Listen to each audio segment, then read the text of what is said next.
જૂનાગઢમાં શિવરાત્રીના મેળાથી ઇકોનોમીને booster dose મળ્યો. મેળા થકી 130 થી 135 કરોડની ઇકોનોમી બૂસ્ટ થયાનો અંદાજ છે.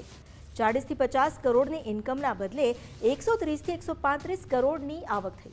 એસટી, હોટેલ સંચાલક, સ્થાનિક વેપારીઓની આવકમાં વધારો નોંધાયો. રાજસ્થાન, યુપી, મહારાષ્ટ્રના વેપારીઓને પણ રોજગારી મળી.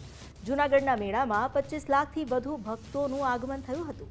મિની કુંભ સમાન મેળો જૂનાગઢના અર્થતંત્ર માટે બૂસ્ટર ડોઝ બની રહ્યો.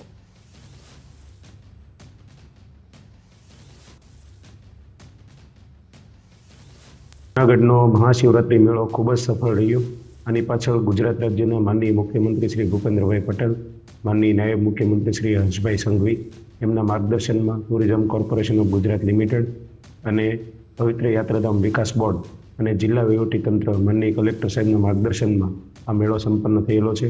મેળો જે રીતે એની ભવ્યતા હતી એ ભવ્યતાને જોતા ખૂબ જ અતિ સફળ મેળો કહી શકાય એ પ્રમાણે એનું આયોજન થયેલું. સમગ્ર મેળામાં કોઈ અનિચ્છનીય ઘટના કે દુર્ઘટના બનવા પામેલી નથી અને મહાદેવજીની કૃપાથી મેળો ખૂબ શાંતિ રીતે સંપન્ન થયો છે. ત્યારે આ મેળામાં કુલ આવનાર જે શ્રદ્ધાળુઓની સંખ્યા છે એમાં કુલ 25 લાખ કરતાં પણ વધારે શ્રદ્ધાળુઓ અહીં આવેલા છે. આ જે સમગ્ર મેળો છે એના કારણે જૂનાગઢના અર્થતંત્રને પણ એક ખૂબ જ બૂસ્ટ મળેલો છે. એકંદરે જોઈએ તો તમામ જે પણ મહાનગરપાલિકાને લગતી કામગીરી હતી એ તમામ કામગીરીમાં ખૂબ જ મોટા પાયે સ્ટાફનું આપણે ડિપ્લોયમેન્ટ કર્યું હતું અને તમામે ખૂબ જ સુપેરે કામગીરી બજાવી હતી. એટલે એ બદલ હું સૌ તમામ કર્મચારીઓનો પણ ખૂબ ખૂબ આભાર માનું છું અને તમામ ડિપાર્ટમેન્ટના જેટલા પણ અમારા કર્મચારી અને અધિકારી હતા જેમણે આમાં સહયોગ આપ્યો તે બદલ તેમનો પણ હું ખૂબ ખૂબ આભાર માનું છું.